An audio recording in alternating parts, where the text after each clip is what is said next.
She had been sitting there for 47 minutes. The words lived in her the way an inventory lives in a hand that has learned to count. Precisely, silently, as if measuring the worth of the weight itself. Outside the cafe, flakes drifted down the avenue and clung to the shoulders of passing coats. Inside, the window fogged where a mitten had pressed, and the streetlight threw a pale halo over the small round tables. Clare watched the glass, watching her own breathing cloud the world for a moment. Waiting was a strange luxury she had not allowed herself in years, until tonight, when Margaret had cornered her in the lobby of the office and, with the sort of fierce importune she reserved for charity drives and board elections, insisted, "You need to be seen. Sit. Let someone come to you." She had come to be seen, yes. She had also come with rules.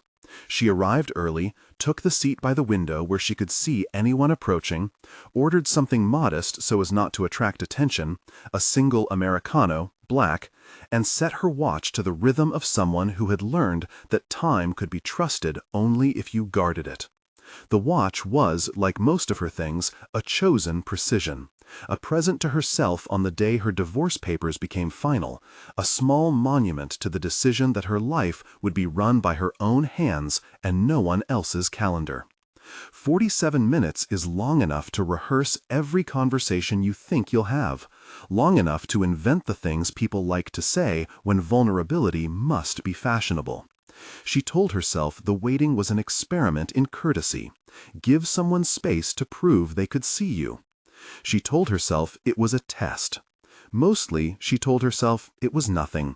She had come because Margaret had made it a small dare, and because on Christmas Eve the city could not be allowed to believe Clare Montgomery had retreated into the shell of her high-rise without trying, at least once, to meet the world halfway.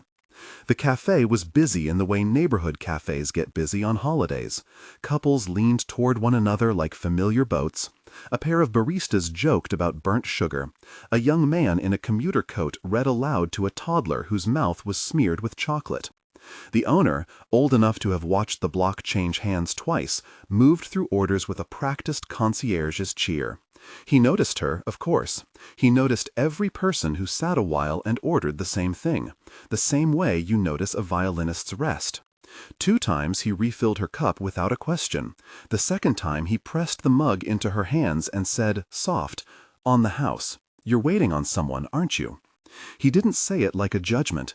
He said it like a fellow witness. There were looks. People in the corner with expensive wool and quiet laughter let their eyes skim toward her. Pity and curiosity wore similar faces. Clare felt them as a breeze, nothing that could unsettle the foundation she'd built beneath her ribs.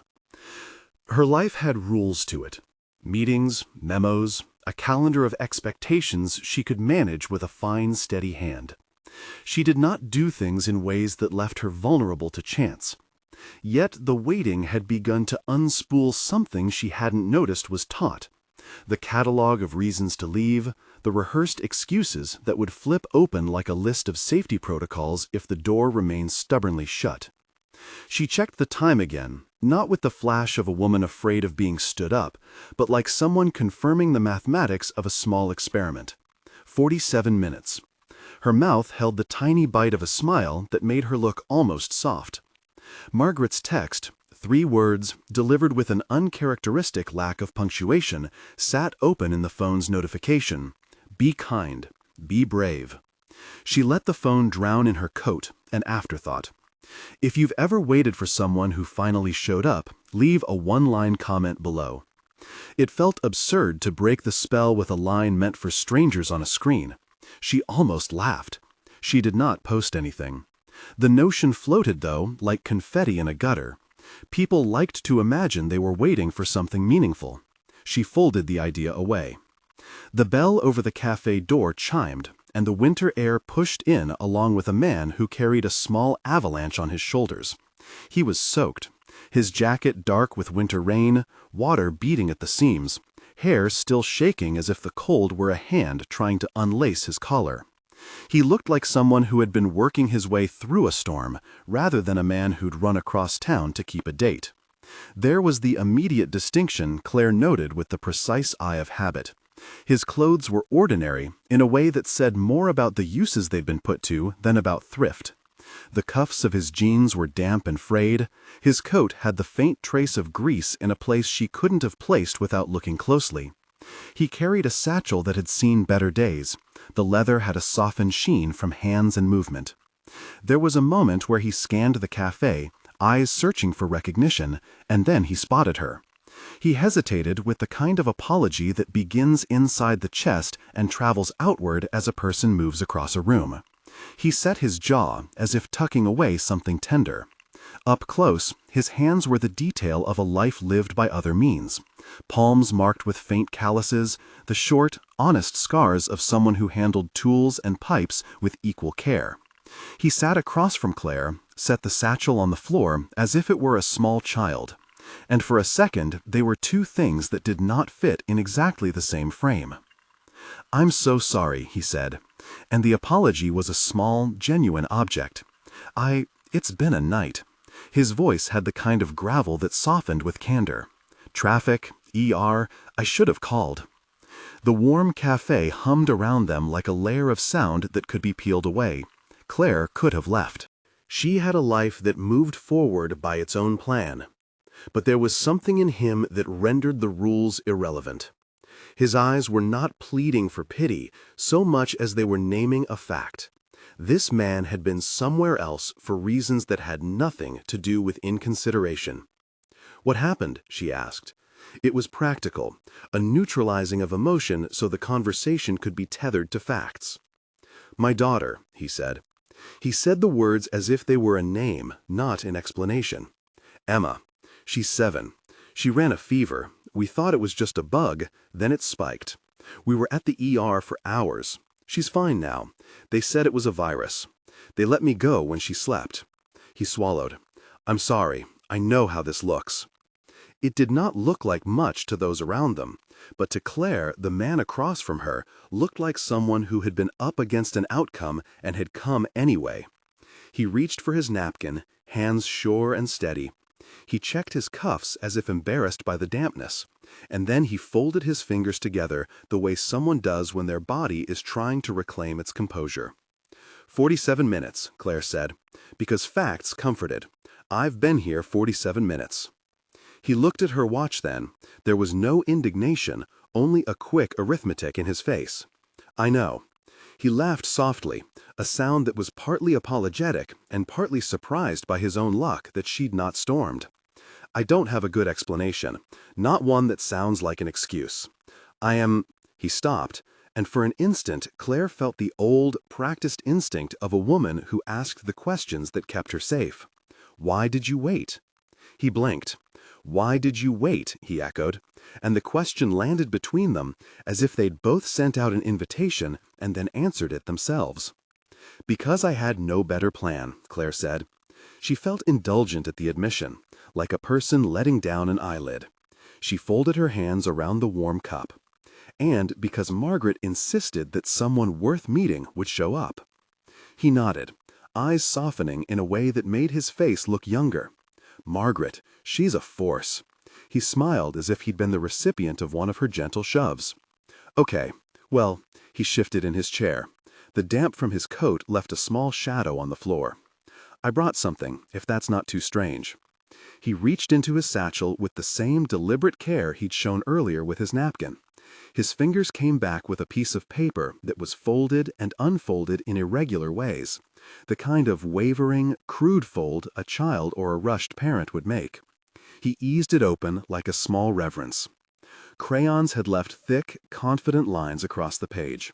A house, a stick figure with hair that looked like a sunburst, and beside it another stick figure that had an unsteady scribble that was, by every standard, a child's attempt to render someone grown.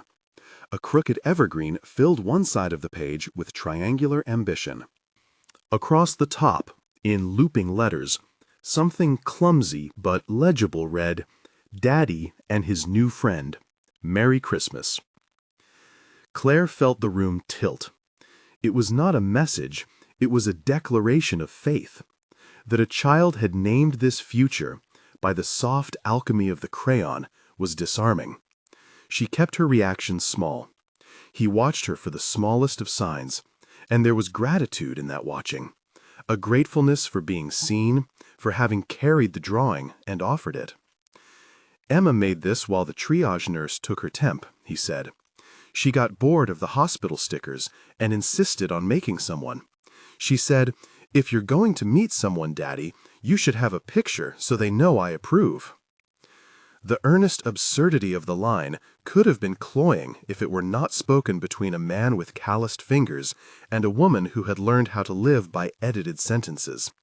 Instead, it landed like a small, honest missile aimed at a safe place inside Clare. It made her laugh, the kind of laugh that arrives in the chest before the mouth catches up. The sound loosened the carefulness around her shoulders. "And this," he said, digging further into the satchel. He drew out a small paper bag, its edges greasy and soft. He folded it open and rested on the table a single half-wrapped cookie. A strip of scrap paper had been twisted and tucked around it like a ribbon. On the scrap, in a looping child's scrawl, were 3 words, "Thank you for waiting." Clare stared at the cookie the way a botanist might consider a rare bloom. It did not seem like much to someone who kept flights, meetings, and seasons of business arranged in straight rows. To a woman like Clare, it was transportation.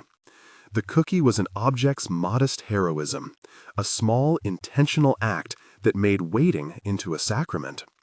For reasons Clare would later find herself trying to name, the sight of something so quietly hopeful was the first thing that nudged the guard open. "You brought this from the ER?" she asked. He nodded. "Emma insisted I bring one." He touched the scrap of paper, as if blessing it. She fell asleep after she ate it. She made half a dozen and shoved the rest at the nurse on duty because she likes sharing. I almost left it there, but she grabbed my sleeve and said, "No, Daddy, hold it. You might meet someone who waits." There was a pause, small and sharp, where the cafe's laughter dimmed. Clare had not realized her fingers were tight around the cup until she relaxed them. The gesture of placing the cookie between them was unposed, a tiny pleading of the heart that did not carry grand terms. It said, simpler than any resume or speech, "I thought of you." "That's quite a sales line," Clare said, smiling in spite of herself. "Child marketing." He smiled back, and in his smile was the worn openness of someone who had been given away the script to fake arrogance and declined to use it. "She'd make a terrible PR person," he answered. "She believes in people the way I used to believe in measurements." Clare asked his name. "David," he said. "David Park." "Clare Montgomery," she said, and the exchange was as formal as it needed to be, a practiced roll call for 2 people who had, up to this moment, been strangers in the city's vast, bright life. They ordered little else. Food in the cafe that night felt like an accompaniment to a conversation rather than its point. A turkey sandwich arrived, split in half. They ate and they talked, not out of themselves, but around themselves. Small revelations folded into the practicalities of living. David explained his work. No romance, just facts. And the way he said plumber carried both the honest grit of the word and a curious pride. He had once been an architect, he'd admit, with a small look toward the window as if to place his past life somewhere the light could find it. Loss had redrawn his course, a relentless, patient thing. His wife's illness, the bills, the endurance of single parenting had made him choose a trade where the labor paid in steady checks and where he could be home by night when Emma needed him. He said it as someone listing achievements that had become less about status and more about presence. Architecture felt like a life you had to defend, he said. Plumbing is simpler. When something's wrong, you fix it. You make the house hold again. He smiled, and it came with a hint of nostalgia for plans that had worn thin. "Sometimes I sketch houses, not in CAD, with pencil and paper. Clients like drawings that feel honest. But honestly, the best part is when a shower works again, when a family can wash without fuss." Clare listened. There was no air of pleading in his recounting, no begging for sympathy. It was a ledger, a series of facts about a route chosen under pressure. It revealed a man who had weighed, adjusted, and continued. "People keep asking if I miss architecture," he added. "There are tools I miss, I suppose. The way an idea looks on paper before it has to work for people. But I am always grateful I learned to use my hands. It's nice when you can do something useful with them." The conversation moved, as conversations do, like a small boat along a river that had bends and safety banks to run up against. Clare told him, in measured portions, about the divorce. The small betrayals, the separation that had been more of a crystallization than an explosion, the decision to keep the penthouse because it was a thing she could manage, a thing that had a logic she trusted. She talked about the odd loneliness that followed a life arranged by professional utility, an emptiness at the edges that did not feel like a wound so much as a missing piece of furniture you hadn't noticed until you needed to sit. He listened in the way people who carry their own aches listen, attentive and without quick remedies. When Claire spoke of the meetings she expected to postpone, of the assistant who would undoubtedly call with a calendar insistence, he said gently, "It must be like living in a machine that you built to protect yourself." "Exactly," she said. "And sometimes a machine is all you have to keep the world from unraveling." He nodded as if acknowledging a fact he'd touched before.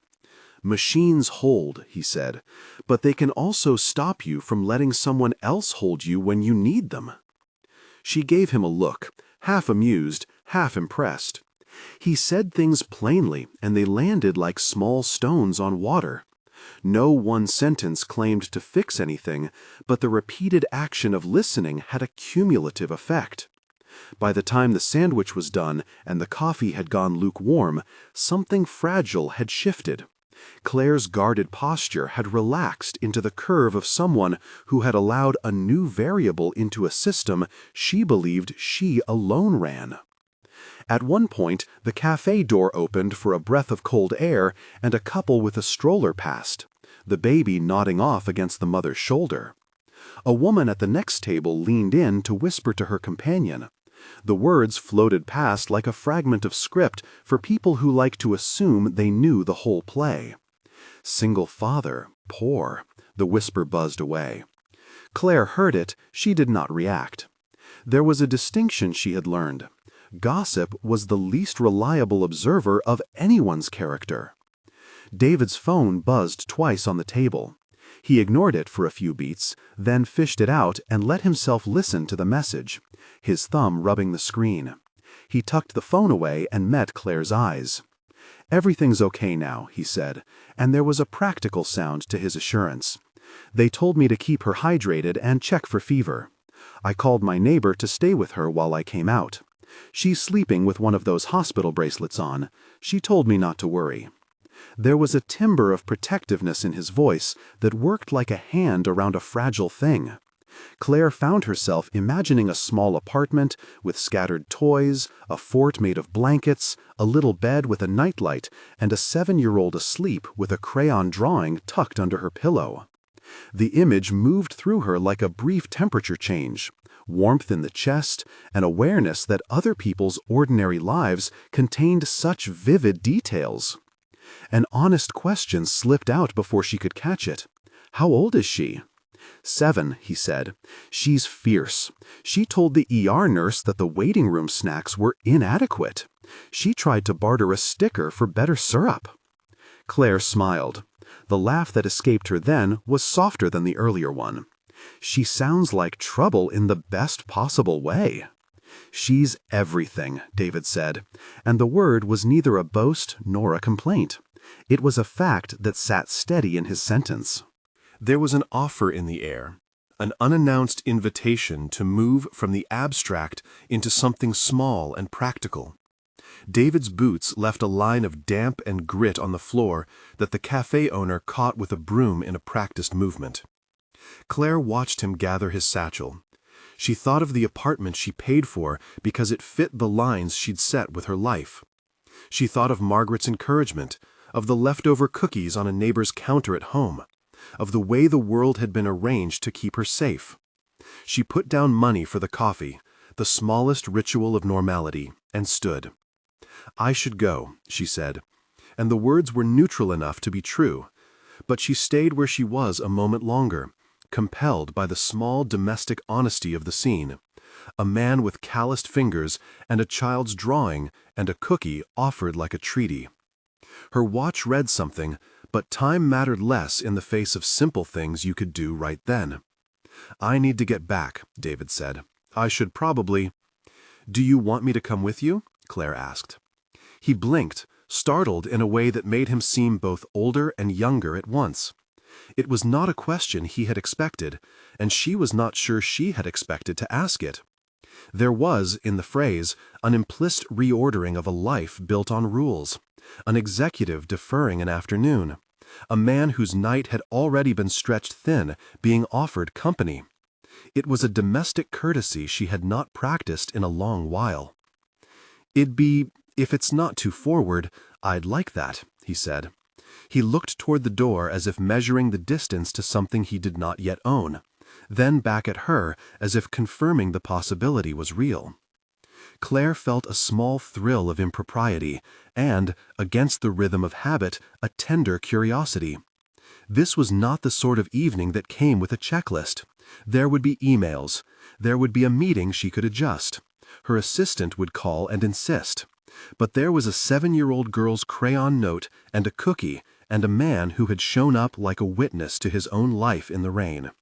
Something in Clare made its calculation and, for once, favored human weight over ledger entries. She fished her phone from her coat. Her assistant answered on the first ring, brisk and efficient. "Clare, they finally put you on the schedule for— Can you push my 10 a.m. to Thursday? Reschedule the lunch with Pereira and tell him I will send the report tonight. Also, Margaret." She paused, and they had a small, practical negotiation about calendars, as if life must be tended even when it made room for impulse. "I'll be offline for the next hour.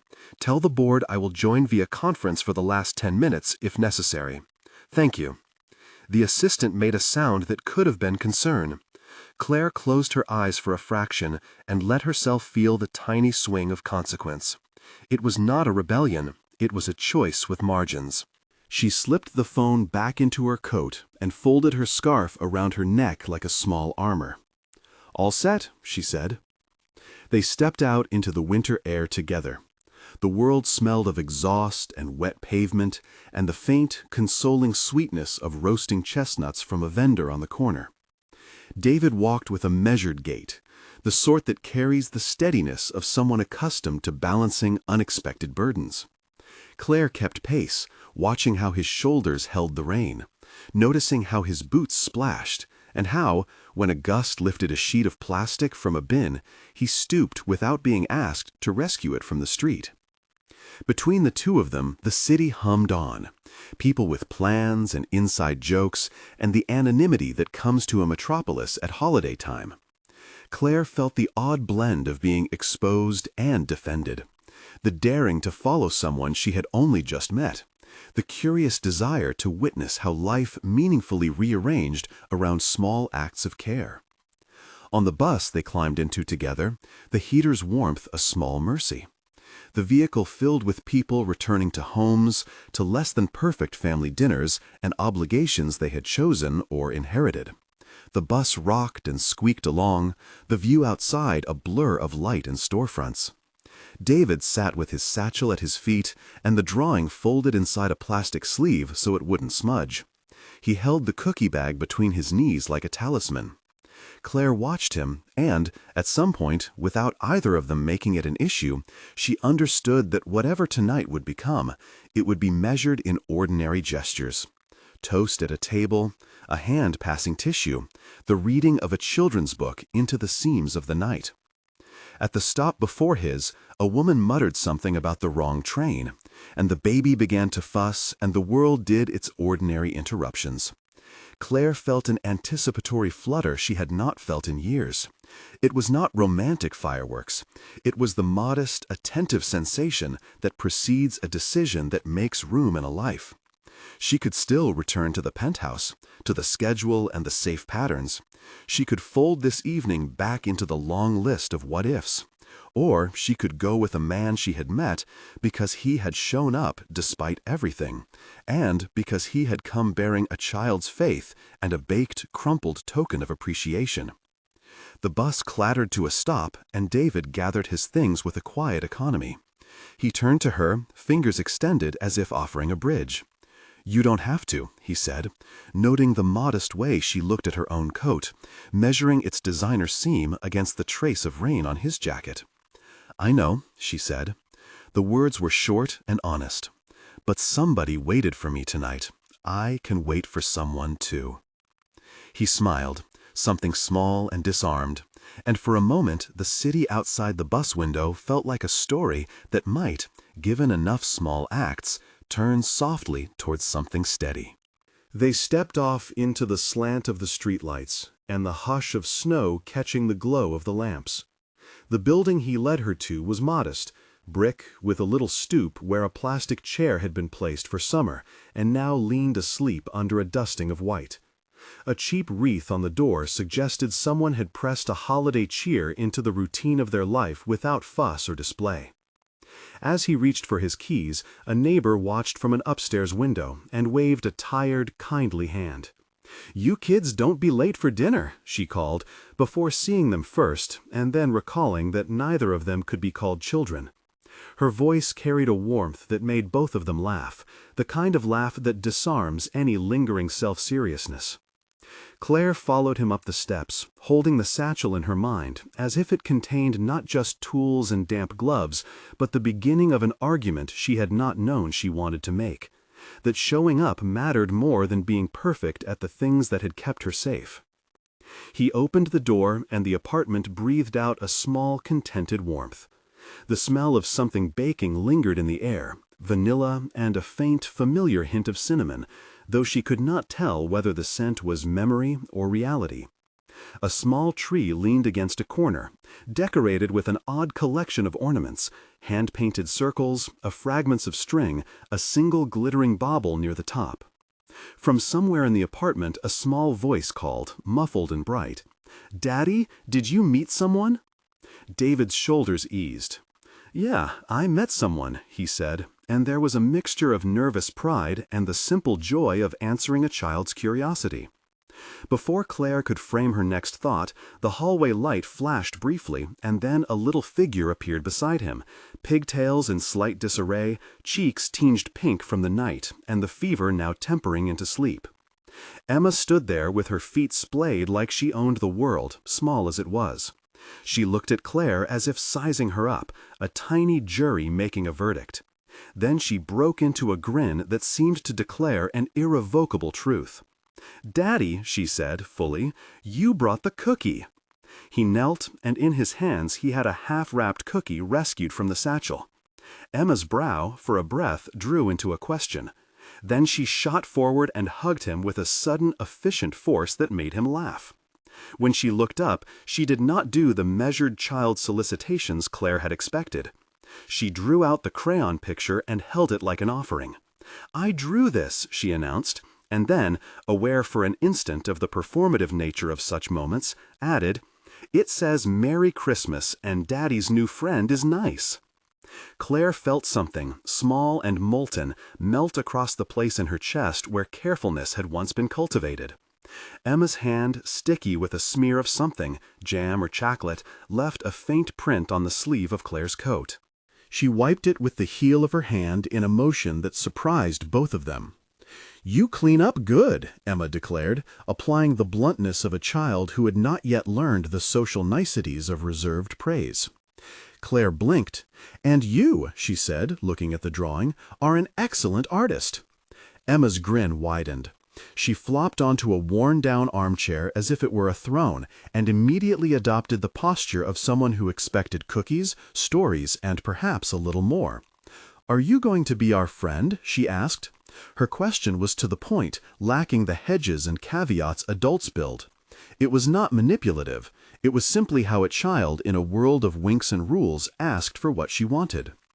The man who had spent the better part of a night at the hospital and then the rest of that night showing up looked at Clare as if asking for a small favor of fate. In the warm light of the apartment, with the simplicity of a child's approval, Claire felt the gravity of a decision that was less about fate and more about action. To stay one night, to offer presents to a sick child and her father, was not to sign a contract. It was, rather, to place herself in the soft embrace of ordinary life. She took the cookie from the bag, the scrap of paper with the looped words tucked around it like a promise, and held it to her chest. The scribbled phrase on the scrap, "Thank you for waiting," gleamed with a truth she had not been expecting to find on a folded corner of a baker's paper. "I waited 47 minutes," she said, and the room held a hush as if the sentence had changed the shape of the air. "But I'm not going anywhere yet." Emma whooped with the noise of small triumph and bounded to the kitchen table where colored pencils were scattered. David's face had an expression that was relief threaded through wonder. Claire felt, in the suddenly ordinary domestic clatter, a sense of unplanned possibility. The night promised no tidy ends and no instant fixes, only the slow, patient architecture of care. They were 3 people in a small apartment where snow tracked in like confetti and a child's drawing declared what the future might include. The door closed behind them with the soft sound of a world being kept from the cold. The apartment smelled of brown sugar and something homey that belonged more to memory than to recipes. Buttered edges of toast, a stray whiff of lemon in an overheated pan. Emma had already claimed the armchair again, legs tucked up, colored pencils like a riot of confetti across the coffee table. The small tree threw a scatter of light against the ceiling, and the ornaments winked like private jokes. For the first hour of Claire's presence, the place felt like a story still finding its sentences.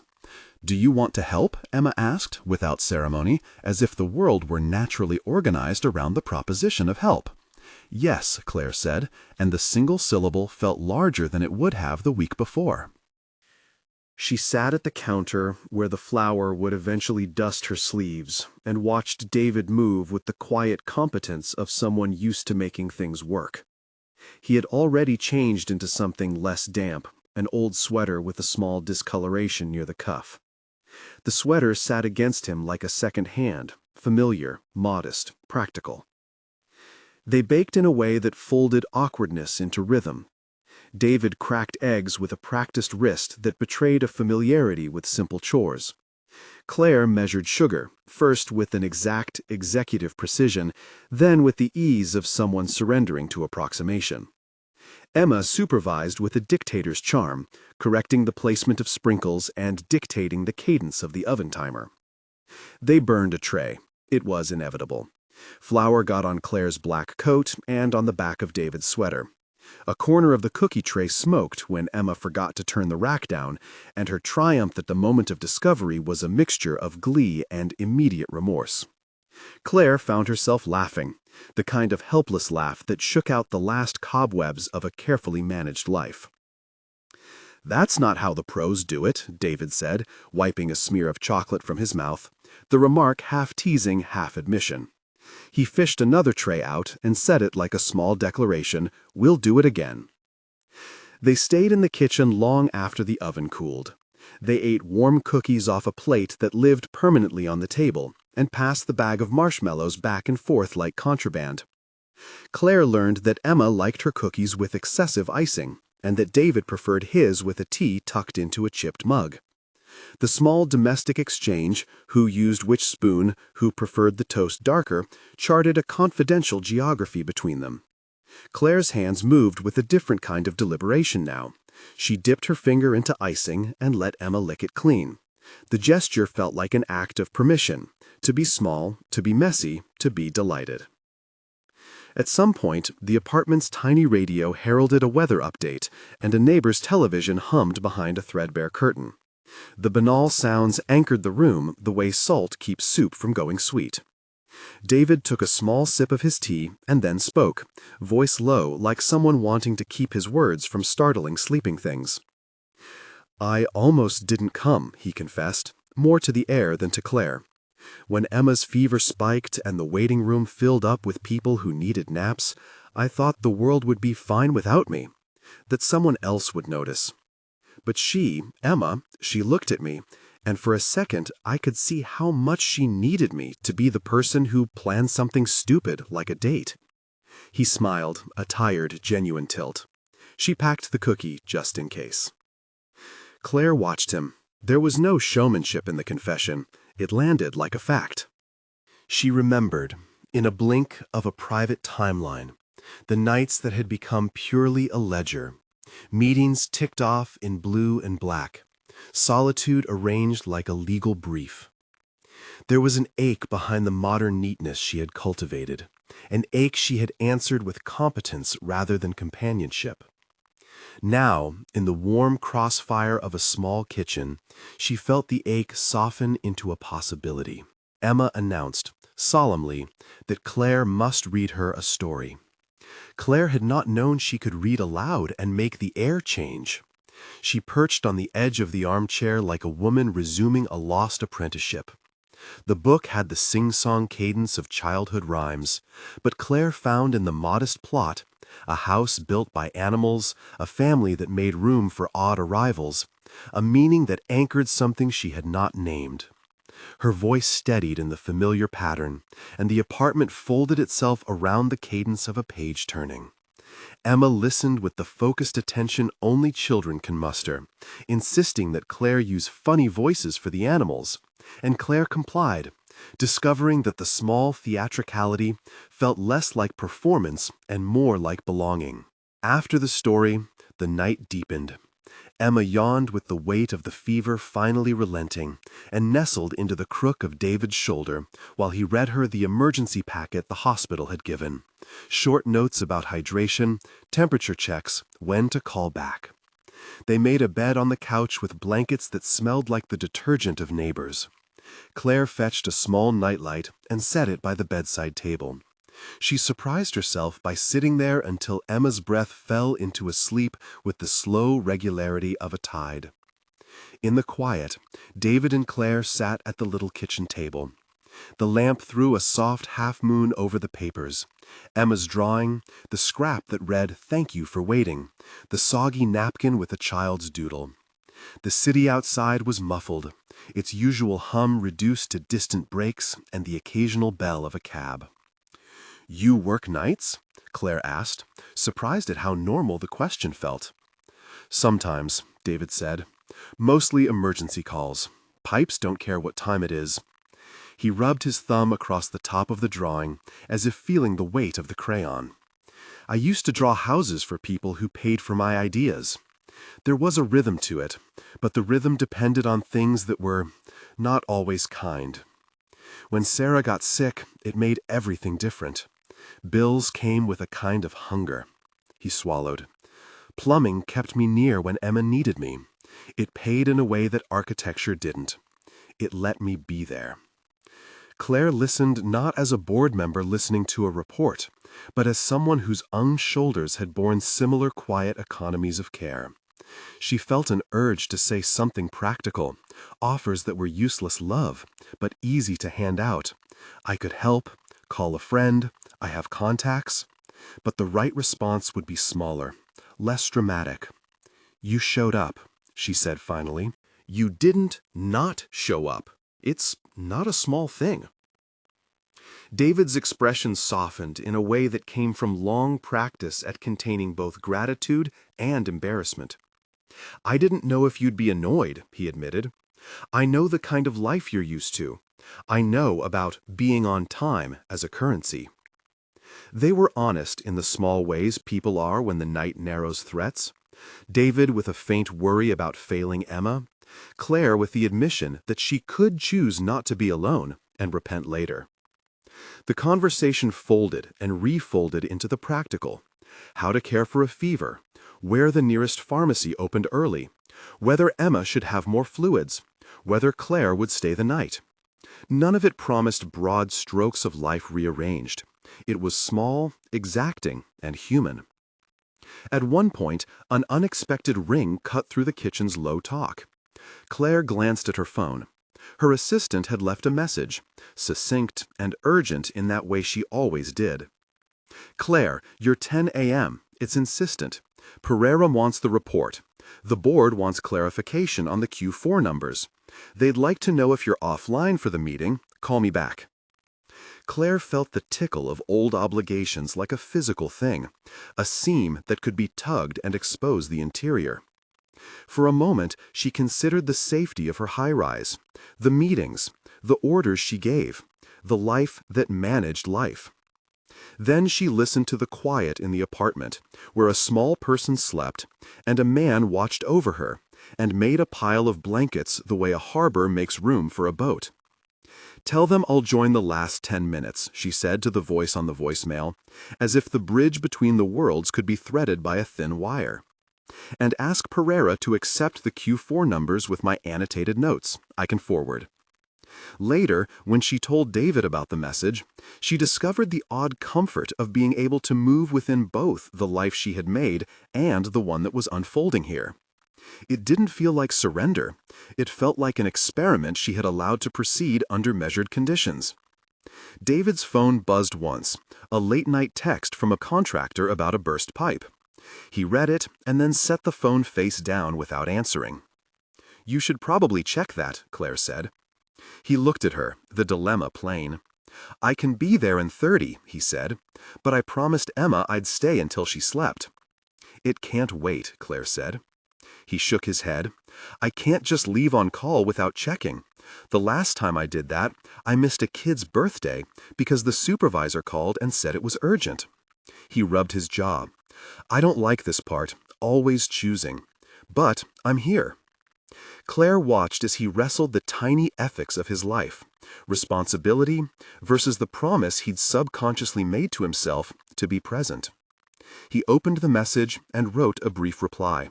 "On call, will assess in the morning." He didn't pretend it was the only choice. He had chosen presence.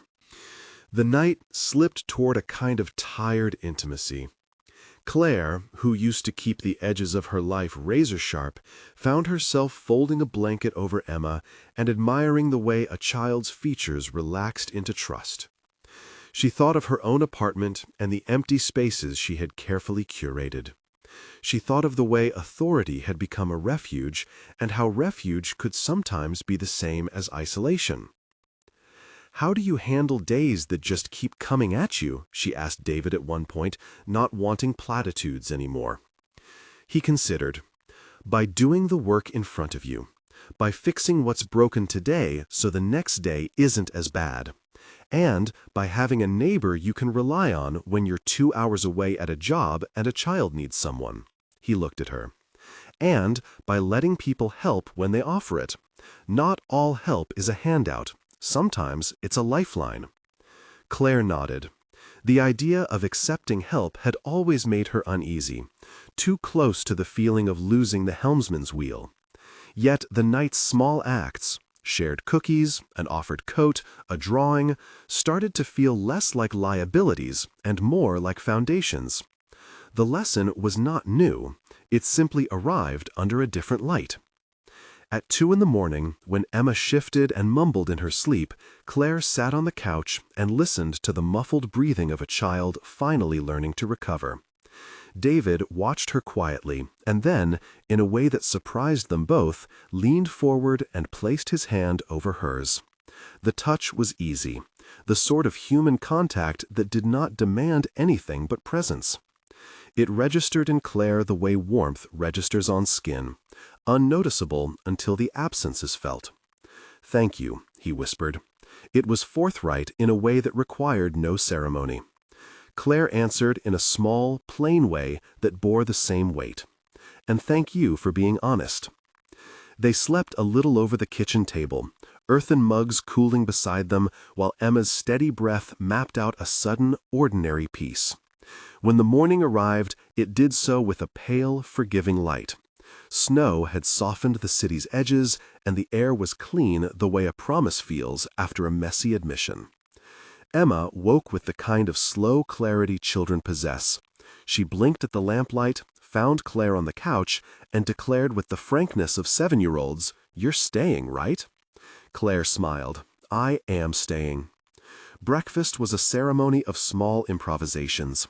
Pancakes made from a mix David kept for emergencies, butter, farm firm and honest, coffee poured into a chipped mug that Clara had come to like for its sensible indifference to perfection. Emma made a mark on the underside of Clare's napkin, a small, secret signature only for people who were part of living rooms now. "Here's your cookie back," David said, handing Clare the half of the cookie with the scrap that read, "Thank you for waiting." He had reheated it in the toaster. The sugar had softened into a small, sticky bloom. Clare pressed the scrap to the inside of her palm like a private talisman. The words felt like a map to the night they had shared, small, human, and true. There were practicalities to manage, and they addressed them with the kind of deliberate calm that belongs to people who know that life is made up of both tenderness and logistics. Clare made calls, short, decisive, strangely buzzing with import. She spoke to her assistant and recorded instructions as if she had merely shifted a few tiles on her well-made floor plan. Extend her leave for 2 days, reschedule the video conference, brief a colleague to represent her at a committee meeting. She called Margaret, whose voice was an immediate, excitable warmth on the line. "How was it?" Margaret asked. "A mess of burned cookies and a sleeping girl," Clare said, smiling in a way Margaret could hear. "And I think I might keep the room warm this week."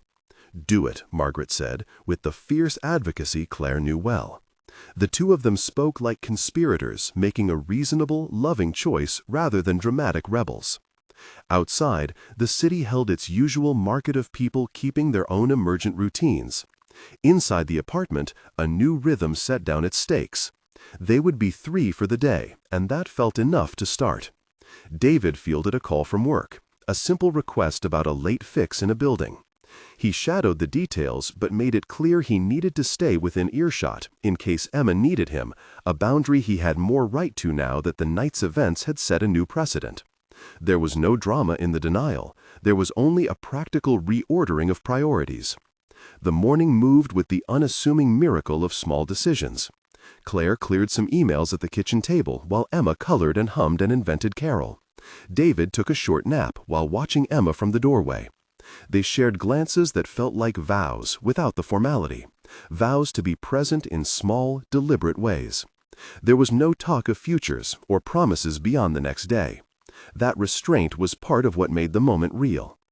By afternoon, the shape of what might become possible had begun to sketch itself in sensible lines. Clare and David walked to the nearby park with Emma bundled in a scarf, the child's hand tucked into David's. They watched a flock of pigeons explode into a flurry at the sight of breadcrumbs and felt the ordinary hilarity of a world that didn't always arrange itself politely. Clare, who in other seasons had measured life by meetings and outcomes, found the measure today in a hand that trusted and a drawing tacked to the fridge. There was a conversation, not heavy but precise, about how this might work if it were to continue. They spoke of schedules and boundaries, of space and finance and the small arrangements that carried weight. Clare said she was not ready to upend her life with a grand gesture. David accepted the caution without resentment. "All I ask is for you to be patient," he said. "And to be honest. If you need to leave, you leave. No explanation necessary." "And I'll ask the same of you," Clare replied.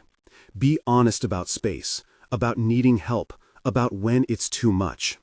They made no promises of forever. They made a list of what could be done in the coming months. Clare would spend more weekends. David would take on a small renovation that would pay better than a day of odd jobs. Emma would keep making cookies. It was a plan without certainty, but it had the sturdiness of things that are worked on rather than wished for. 3 months later, the snow line of that first night had thinned into a season that held both momentum and careful pace. The penthouse, Clare's island of order, was on the market, not as a symbolic renunciation, but as a practical step in a gradual life reconfiguration. She had met with an agent, vetted an architect for a modest renovation of a townhouse she and David had toured, and had spent late evenings on conference calls that she cut short to attend school plays and parent-teacher meetings. There were trade-offs, but they were hers. She had traded a fraction of her solitary power for the messy, luminous challenge of being part of a small, real family. David, for his part, had slowly opened back the sketchbook he'd kept in the glove compartment of his van. He filled pages with small houses, clever storage, a porch that might one day hold a swing. A client, a friend of a friend, liked his drawings and asked for a simple renovation. The money was not life-changing, but it was honest. He found himself taking commissions for one-off projects, drawing in the margins between pipe runs, balancing a toolbox in one hand and a pencil in the other. It was a steadier life than before, not because it solved everything, but because it allowed him to plan in units of weeks rather than crisis. The mornings were still a chorus of small regularities. Pancakes some Saturdays, work calls some days, play rehearsals and doctor appointments on others. There were arguments about thermostats and too many shoes in the hallway, but they were immediate and repairable. Claire learned to fold laundry with a quick efficiency that surprised her. David learned to read a budget spreadsheet with the concentration of a man who had to know where money was going. Emma persisted as an honest agent in her own life. She declared opinions about carpet colors and declared new holidays for reasons no adult could unpick. She continued to make cookies for the nurses who checked her at well visits, and she scribbled new drawings that found themselves taped to the refrigerator next to Claire's post-it notes about meetings. They did not move into a dream house overnight. They toured properties, negotiated with agents, saved and paid and waited. The sale of Claire's penthouse took its time. A sensible brokerage appointment, an open house that both exhilarated and drained, and the proceeds were used to rent for a month in a neighborhood with a school Emma liked, and a stoop that reminded David of the one they'd first stood on together.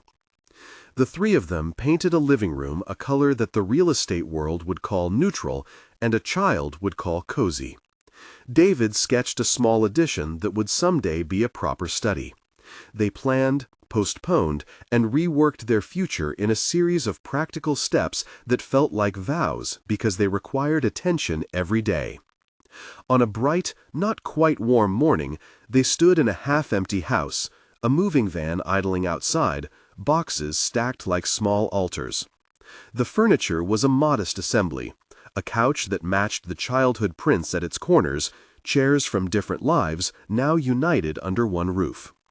Emma had hung the first ornament they had bought together, a hand-painted disc that read something crookedly, "Our Place."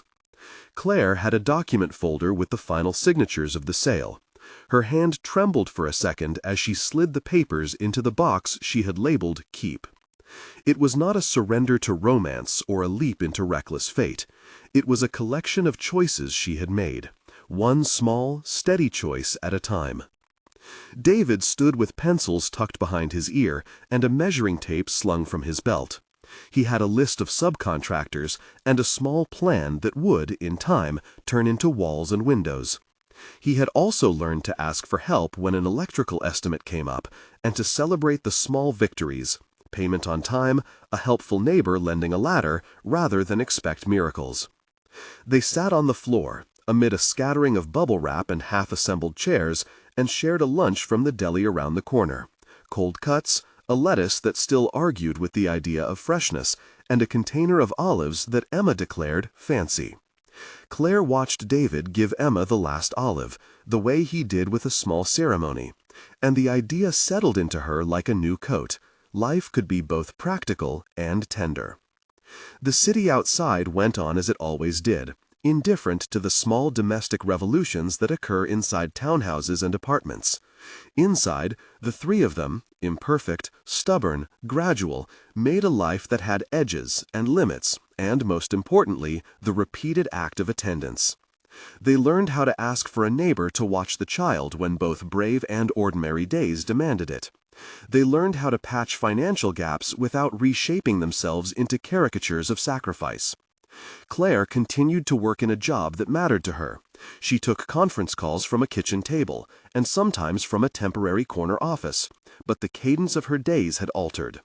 The meeting that once would have had absolute priority now had a slot that could be flexible. She slept differently. She kept Emma's drawing on the fridge, and, when the night felt fragile, she read it as one reads a map that marks where one has chosen to be. On a night that was not as dramatic as the first, but felt no less sacred, Claire found herself in the doorway of the new house, the snow outside compressing into a flake that stuck for a second to the lintel and then melted into the wood. Emma was asleep. David was putting away tools. They had not promised a certain future, but they had promised to keep coming. "Do you remember how long I waited?" Clare asked softly.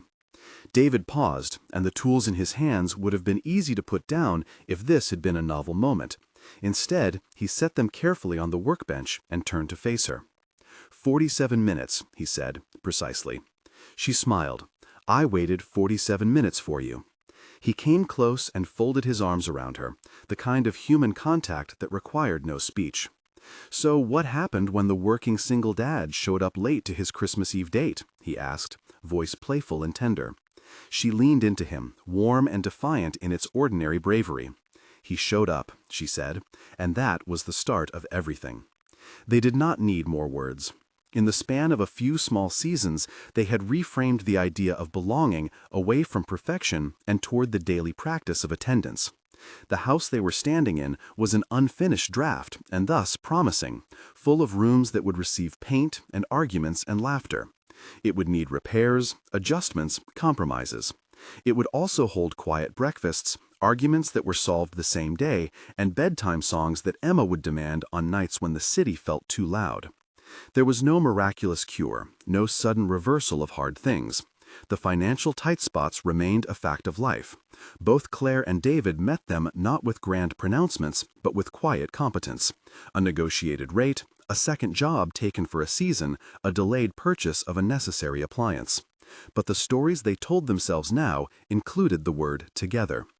When they sat in the living room that evening, the three of them pressed close on a couch loosened by recent movers, Clare took Emma's crayon drawing from the fridge and smoothed the paper with her palm. The scrap with the child's looping "Thank you for waiting" was taped on the inside of a small box where Clare kept mementos. She moved it there not as the end of a tale, but as a record of the way life had altered under the weight of a simple act. Emma yawned and declared before sleep took her that she wanted to open a bakery and make cookies for people who sit and wait.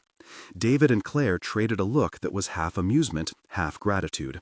They had learned, each in their different way, that showing up reshaped the world in small increments. Clare cleared her throat and, in the half-dark, said something she had felt more than said in the last months. "I'm staying," she said. And in the statement there was the echo of the night by the cafe window, the damp on his coat, the scrappy cookie wrapped in a napkin. "I'm staying too," David answered, and his voice carried the ache and the steady resolve of someone who had chosen presence over perfection. Outside the window, the snow began again, a gentle confetti that fell without showing off. Inside, three people shared a quiet that was not empty, but full. Of chores, of laughter, of tolerable conflicts and hopeful plans. Clare took Emma's hand and watched the child's fingers twist into hers, the small grip of daily trust. What happened when the working single father showed up late to his Christmas Eve date was not a fairy tale. It was simpler and more durable. He showed up, and because he did, someone else began to show up as well. They learned to bake together badly and to apologize when they failed. They negotiated schedules and budgets and still found time for a story read aloud at the end of a long day. They did not promise an untroubled future. They promised one another the harder thing, presence. If this story has a request at its close, it's only this. Notice the people who come, with whatever they carry.